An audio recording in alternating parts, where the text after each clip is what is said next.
জীবন ও স্বাস্থ্য বিমায় 18% জিএসটি প্রত্যাহারের দাবি একই সুর মুখ্যমন্ত্রী মমতা বন্দ্যোপাধ্যায় এবং নীতিন গড়করির মুখে। জিএসটি প্রত্যাহার করা না হলে রাস্তায় নামার হুঁশিয়ারি দিয়েছেন মুখ্যমন্ত্রী। রাজ্যসভায় সরব তৃণমূল সাংসদ দোলা এবং সাকেত গোখলে, ইতিমধ্যেই তারা সরব হয়েছেন। অন্যদিকে মমতা বন্দ্যোপাধ্যায় তিনিও বলছেন জীবন বীমা ও স্বাস্থ্য বিমায় 18% জিএসটি প্রত্যাহারের দাবি জানিয়েছেন তারা। এই নিয়ে আমরা কথা বলবো। আমাদের সঙ্গে রয়েছেন আমাদের বিশেষ প্রতিনিধি দেবজ্যোতি ঘোষ। দেবজ্যোতি, জীবন ও স্বাস্থ্য বিমায় 18% জিএসটি প্রত্যাহারের দাবি জানিয়েছেন মুখ্যমন্ত্রী মমতা বন্দ্যোপাধ্যায়, একই সুর নীতিন গড়করির মুখে। দেখো, অত্যন্ত গুরুত্বপূর্ণ একটি পদক্ষেপ বিজেপির পক্ষ থেকে নীতিন গড়করি নিয়েছেন। কারণ অর্থমন্ত্রী নির্মলা সীতারমণকে তিনি চিঠি লিখেছেন যে যাতে জিএসটি প্রত্যাহার করা হয়। এই নিয়ে কিন্তু রাজনৈতিকভাবে তৃণমূল কংগ্রেসও পথে নেমেছেন।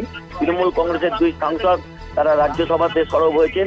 রাহুল গান্ধীও কিন্তু কংগ্রেসের পক্ষ থেকে সরব হয়েছিলেন এই জিএসটি প্রত্যাহারের জন্য। সেই জায়গাতেও তৃণমূল নেত্রী মমতা বন্দ্যোপাধ্যায় তথা রাজ্যের মুখ্যমন্ত্রী মমতা বন্দ্যোপাধ্যায় এই জিএসটি প্রত্যাহারের দাবি করেছেন।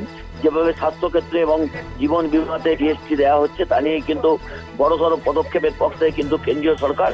কারণ যেভাবে তার দলের অভ্যন্তর থেকে প্রশ্ন উঠতে শুরু করেছে, নীতিন গড়করির মতো একজন নেতা এবং আরএসএস ঘনিষ্ঠ তিনি যেভাবে জিএসটি প্রত্যাহারের জন্য কেন্দ্রীয় অর্থমন্ত্রী নির্মলা সীতারমণকে চিঠি লিখেছেন তা নিয়ে কিন্তু রাজনৈতিক জল্পনা শুরু হয়েছে।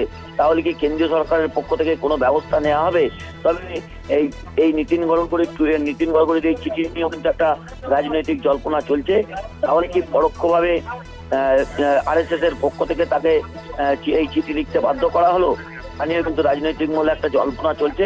তবে তৃণমূল নেত্রী মমতা বন্দ্যোপাধ্যায় বলেছেন অবিলম্বে গরিব মানুষের স্বার্থ সুরক্ষার জন্য এই জিএসটিকে প্রত্যাহার করা উচিত।